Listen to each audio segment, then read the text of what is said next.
जाता है, अगर स्वीकार कर लो तो इसकी महिमा है। तात स्वर्ग अपवर्ग सुख धरी तुलाए कंग, तूलन ताहि सकल मिली जो सुख लव सत्संग। बहुत वर्ष हो गए उनको ऐसे तप करते हुए, कोई विकार हृदय में नहीं। अब जंगल में एकांत रहते थे, अहंकार को पुष्टता मिलने का ये अवसर मिल गया कि वृक्ष की सूखी हुई पपड़ी वही पाना, वलखल की लंगोटी लगाना, एकांत सेवन करना। अहंकार जब बढ़ता है तो सुनहु राम कर सहज स्वभाव, जन अभिमान न राखे काऊ। भगवान किसी का अभिमान नहीं रखते, मिटिया मेट कर देते हैं। अहंकार भगवान को पसंद नहीं है।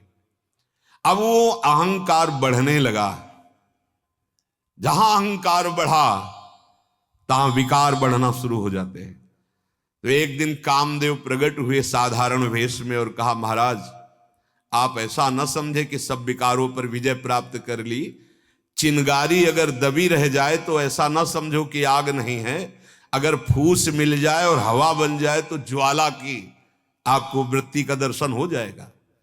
अभी वो चिंगारी पर फूस मिल जाए, हवा का सहयोग हो जाए तो ज्वाला का दर्शन करा देगी वही चिंगारी।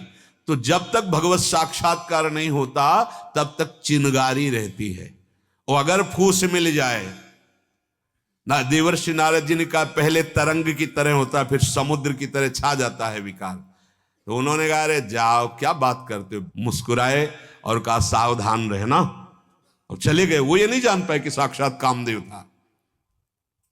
दृश्य बदलने लगा, जहां जहां से वृक्षों से पपड़ी लेते थे अब वहां घी का बढ़िया मेवा पड़ा हुआ हलवा चिपका दिया।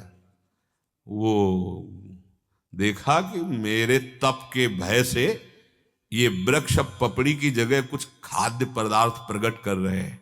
मेरा प्रभाव, क्योंकि अहंकार बढ़ चुका था, जवान से चाटा तो जहां सूखी पपड़ी खाने वाली जवान, वहां मेवा से मिक्स हलवा एकदम देसी घी का। अब इतना हलवा, उनका बड़ा प्रभाव तप का। दूसरे दिन देखा कि कई वृक्षों में, अब बोले पूरा वन मेरे अधीन है। अब कई जगह चाटा तो 200-250 ग्राम तो हलवा पहुंच ही गया। अब हड्डियों में चिकनाहट आने लगी, रक्त बढ़ने लगा, मांस बढ़ने लगा। रोज उनको बस यही आभास होता कि मेरे तप के प्रभाव से वृक्ष ऐसा खाद्य पदार्थ प्रकट कर रहे हैं। एक दिन वो जब गए तो हलवा नहीं लगा हुआ था उसमें। तो कहा आज क्या हुआ, तो देखा कि छमछम की आवाज आ रही नूपुरों की। तो उधर देखा तो एक स्वर्ण के कटोरा में लिए हुए एक नव युवती आ रही। तो कहा तू कौन है, तो कांपने का नाटक, महाराज मैं आपसे बहुत भयभीत हूं। क्यों, आज विलंब हो गया। किस बात का, मैं ही ये तो हलवा लगाती थी। अच्छा तुम हम पे इतनी श्रद्धा करती हो, तुम डरो मत, निर्भय हो जाओ, लाओ कटोरा, पूरा हलवा। अब वो इतना स्वादिष्ट, क्योंकि अहम का ऑपरेशन होना था। ताते करें कृपा निधि दूरी, सेवक पर ममता अति भूरी। अब जब हाथ से हलवा लिया और पाया, अब वृक्षों में नहीं लगता, एक झोपड़ी पर्णकुटी थी, वही कुटिया में पहुंच गया। सामने हलवा का कटोरा, वो नवयुवती और कोई नहीं, साक्षात काम महाराज।